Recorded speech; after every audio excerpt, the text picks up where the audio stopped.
Traditional rulers, including the Sultan of Sokoto and the Ooni of Ife, religious leaders, political leaders, and representatives from Ghana, Niger, and other West African countries have gathered for this summit on the prevention of gender-based violence in Nigeria and West Africa. The UN Women representative focuses on the role of traditional rulers in changing the narrative. This flagship program recognizes the importance of traditional and religious leaders in shifting harmful social norms that perpetrate gender-based violence, especially violence against women and girls.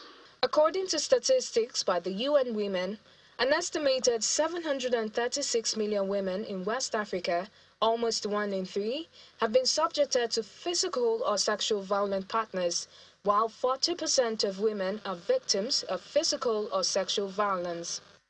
The Sultan of Sokoto, the Ooni of Ife, and the current president are in agreement that sincerity in conversations and deliberate implementation is the only way to chart a new course. We traditional rulers, we have a very, very important role to play. And I think we still need to do more. Very important to give women a place to stand. As religious leaders, we must give moral leadership in speaking out against all forms of violence and injustice, including gender-based violence, and to work towards creating a more just and equitable society for all to live and flourish in. Like icing on the cake, the federal government announces plans to establish mobile courts in the country. I'm a peace-loving woman, but I don't run away from trouble. I fought a great war to get the mobile courts on.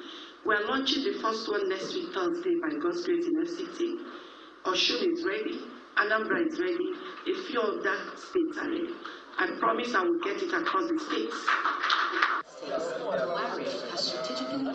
By increasing awareness and changing the mindset of persons, especially at the grassroots level, it's expected that interventions such as this would help reduce the harsh reality of deeply rooted gender-based violence in Nigeria.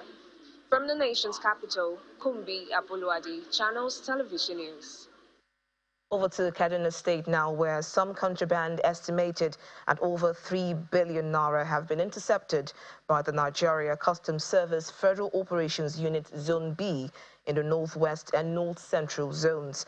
Amongst the seized items, 58,000 sachets of tramadol and 48,000 ampoules of analgin injection allegedly being conveyed to bandits in Saminaka Forest in Leri local government area of Kaduna State.